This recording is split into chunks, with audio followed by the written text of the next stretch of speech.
Good evening, I'm Stan Jastrzebski.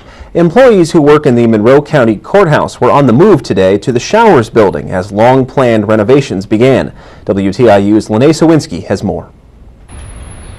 Everything at the courthouse is being removed. The last renovation to the courthouse was in the mid-'80s. Monroe County Commissioner Iris Kiesling says the floors were overlooked and now are in need of major repairs. When they was built over 100 years ago, they used material that wasn't as secure, and they didn't quite finish it quite as well.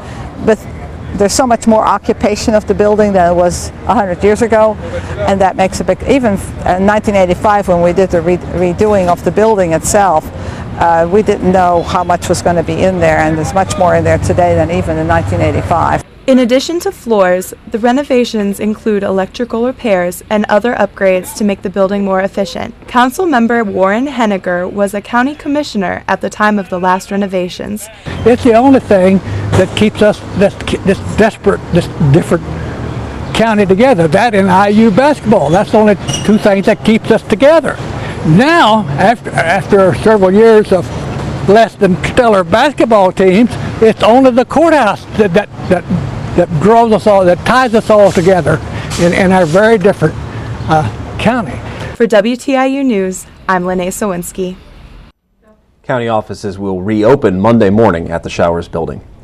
The number of obese adults in Indiana has shot up for the second year in a row, making the state the 15th highest obese state in the country, according to an annual report called F as in Fat, How Obesity Threatens America's Future. Adult obesity rates rose in 16 states in the past year and didn't decline in any of them. Two Indiana congressmen on opposite sides of the aisle introduced a bill Wednesday that they say will protect jobs and economic growth in Northwest Indiana.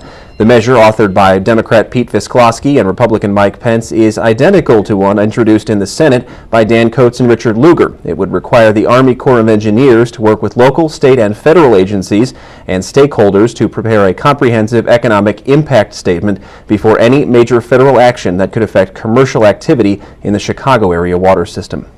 Taking a look at your weather for this evening, partly cloudy with a 40% chance of thunderstorms, lows in the upper 60s. And for tomorrow, partly cloudy, 30% chance of storms, highs in the mid 80s.